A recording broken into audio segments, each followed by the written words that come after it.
याबाबत काँग्रेस प्रदेशाध्यक्ष नाना पटोले यांनी आज मोठंच विधान केलंय।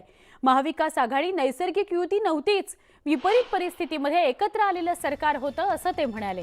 विपरीत स्थितीत तिघांचं हे सरकार बनलं असं पटोले म्हणाले। पटोलेंच्या या वक्तव्यामुळे मवियामध्ये सर्व काही आलबेल नाही असं पुन्हा एकदा अधोरेखित होत आहे।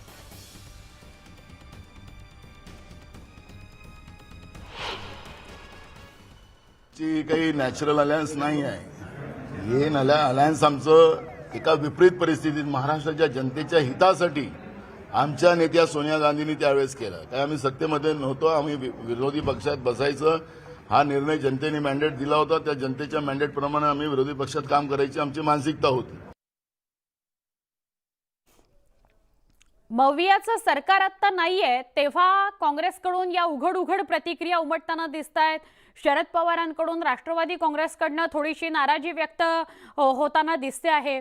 याआधी मात्र मवियाचं सरकार होतं तेव्हा काँग्रेसचे सगळे नेते अगदी नाना पटोलेंसकट सगळे महत्त्वाचे नेते तसे गप्प होते, उघड अशी कुठलीही नाराजी नोंदवत नव्हते।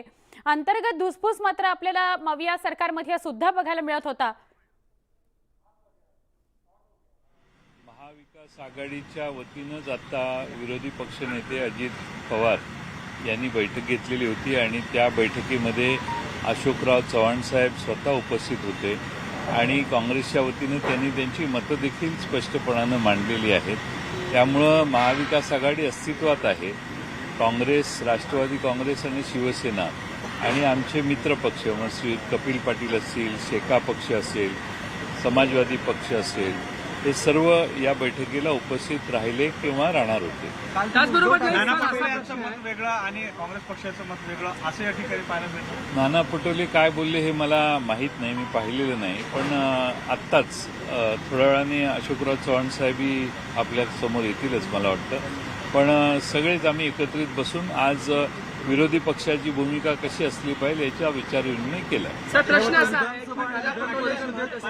की तुम्ही विधान परिषदेचा जेव्हा तुम्ही विरोधी पक्ष नेता निवडता आम्हाला विश्वासात घेत नाही, विचारत नाही, वाटतं त्यांचं म्हणणं रास्ता विचारणं घेण्याची आवश्यकता होती। त्या खालोखाल ते म्हणतात की म्हणूनच महाविकास आघाडीमध्ये राहावं असं काय आमच्यावर कंपल्शन नाही, जर तुम्ही विचारत नाही। कंपल्शन कोणावरच नाही आहे, पण ती सध्याची गरज आहे म्हणून सगळेच एकत्रित आलेले आहेत। पण भारतीय जनता पक्षाला ज्यांना विरोध करायचा आहे ते पक्ष एकत्रित येणं आवश्यक आहे। आता ते भारतीय जनता पक्षाला विरोध करण्यासाठी आणि हे जे अवैध सरकार सत्तेवर आलेलं आहे एकनाथ शिंदे आणि फडणवीसांचं, त्याला विरोध करण्यासाठी सगळे मिळून आज एकत्रित काम करतायत। आता पटोले काय म्हटले हे मला माहीत नाही, त्यामुळे त्याच्यावर पटोलेंना उत्तर देणं हे मला आवश्यक आहे असं वाटत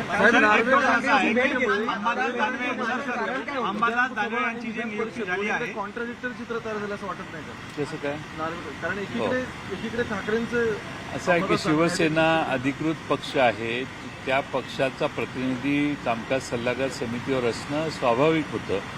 का टाळलं हे लक्षात येत नाही, पण आता सर्व विरोधी पक्ष नेत्यांसहित सर्वजण विधानसभेच्या अध्यक्षांच्याकडे आता गेलेले। काल विरोधी पक्षनेते अंबादास दानवे यांची नियुक्तीनंतर काँग्रेस आणि राष्ट्रवादी काँग्रेस नाराज आहे असं बोललं जात आहे। उद्धव ठाकरे यांची भेट घेऊन ही नियुक्ती याबाबत आम्हाला कुठल्या प्रकारच्या सूचना नाही असं बोललं जात आहे। ही गोष्ट खरी आहे का?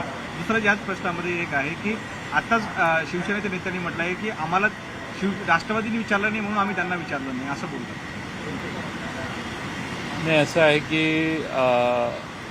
शिवसेनेने इतर दोन पक्षांना चर्चा करून जर केलं असतं तर ते अधिक चांगलं दिसलं असतं, पण त्यांनी तशी काही चर्चा आमच्यात झाली नाही। राष्ट्रवादी काँग्रेसने थोडीशी चर्चा बाळासाहेब थोरात यांच्याशी त्याच दिवशी सकाळी पत्र देण्याच्या आधी केलेली होती, पण त्यात जास्त संख्याबळ ज्यांच्याकडे आहे त्या पक्षाचा विरोधी पक्षनेता होतो अशी साधारणपणे पूर्वीपासूनची परंपरा आहे। पण इतरांचा पाठिंबा हा नेहमीच विरोधी पक्षनेता घेण्याचा प्रयत्न करतो। तसा विधानसभेमध्ये तसा पाठिंबा सर्व पक्षांनी त्यानंतरच्या काळातही त्यांना दिला। विधान परिषदेत निवड करत असताना इतर पक्षांना विचारलं गेलं नाही आणि राष्ट्रवादी काँग्रेस पक्षाच्या बरोबर आणखीन इतर 3 सदस्यांचा 4 सदस्यांचा पाठिंबा देखील होता. सर दुसरा प्रश्न असा की आता 17 तारखेपासून विधिमंडळाचं अधिवेशन सुरू होत असताना विरोधी पक्षाकडे नेमके कोणकोणते आयुक्त आहेत ते त्याचबरोबर कोणकोणते मुद्दे आहेत जे तुम्ही मांडणार आहात का? कारण का ते तुम्ही मुद्दे फार आहेत आणि ते 17 तारखेपासून मांडले जातील. अनेक मुद्दे आहेत आणि या राज्यातल्या पूरग्रस्त जनतेचे अधिक बिकट समस्या आहेत. त्या पूरग्रस्त जनतेच्या मदतीला सरकार. आमचे प्रतिनिधी सिद्धार्थ गोदाम आपल्या सोबत आहेत. सिद्धार्थ, मवियाचं सरकार होतं तेव्हा मात्र आमच्यात सगळं आलबेल आहे, आम्ही अजून अनेक वर्ष सत्तेत असणार आहोत, अशी वक्तव्य येत होती. अजून सुद्धा सगळे नेते म्हणतात मविया अस्तित्वात आहे, पण नाना पटोलेंचं वक्तव्य हे खरी परिस्थिती काय सांगणार आहे? महाविकास आघाडीमध्ये नेहमीच काँग्रेसने त्या वेळेला सरकारच्या विरोधात वक्तव्य केलेले आहेत. मात्र आता नाना पटोले कुठंतरी काँग्रेस आणि नाना पटोले शिवसेनेच्या विधान परिषदेचे जे काही विरोधी पक्ष नेते निवडले गेले आणि कुणालाही विचारला गेलं नाही, हे थोडंसं त्यांना जिवारी लागल्यासारखं दिसलं. कारण त्यांनी स्पष्टपणे सांगितलेलं आहे की महाविकास आघाडीची युती ही काही नैसर्गिक युती नाही, त्यामुळे ती काही परमनंट युती नाही. फक्त विपरीत परिस्थितीमध्ये आम्ही एकत्रित आलो आणि सरकार चालवली, एवढाच तो विषय आहे. याचा अर्थ सरळ सरळ त्यामध्ये संकेत आपल्याला राजकीय असू शकतात की नैसर्गिक युती नाही म्हणजे हे पुढे जाईल की नाही जाईल याबद्दलचं प्रश्नचिन्ह निर्माण आहे. परमनंट युती ही नव्हती त्याबद्दलचं वक्तव्य त्यांनी केलं, त्याच्यामुळं युती परमनंट आहे की नाही अशा शंका येऊ शकतात. आणि निश्चितपणे नाना पटोले यांनी ज्या पद्धतीनं वक्तव्य केली त्यामध्ये त्यांनी स्पष्ट सांगितलेलं आहे की संख्याबळ विधान परिषदेमध्ये काँग्रेसकडे बरं आहे, राष्ट्रवादीकडे आहे आणि शिवसेनेकडे जवळपास समसमान आहे. त्यामुळं इतर ठिकाणी दोन्ही पक्षांना भेटलं होतं तर काँग्रेसला या ठिकाणी विरोधी पक्षनेता पद हवं होतं आणि दिलं गेलं नाही. यापेक्षा जास्त की न विचारता त्या निर्णय घेतला गेला.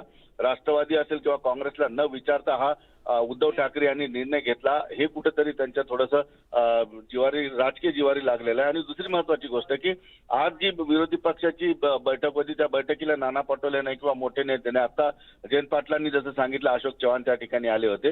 नाना पटोलेंना हे सुद्धा माहित नव्हतं की या बैठकीसाठी काँग्रेसला बोलवलं की नाही बोलवलं. कारण नाना पटोलेंना हा मीच प्रश्न विचारला होता की या विरोधी पक्षाच्या बैठकीचं तुम्हाला निमंत्रण होतं का? ते म्हटले मला अजून याबद्दलची काही माहिती नाही. म्हणजे थोडक्यात असं आहे की काँग्रेस नाराज आहे, आधीपासून नाराज होती, आताही नाराज आहे. आणि काही गोष्टी थोडा आता विचार करण्यासारख्या आहेत की नाना पटोले. सिद्धार्थ, नक्कीच फार महत्वाचा हा विषय आहे. तुर्तास धन्यवाद आपण माहिती दिल्याबद्दल. मेट्रो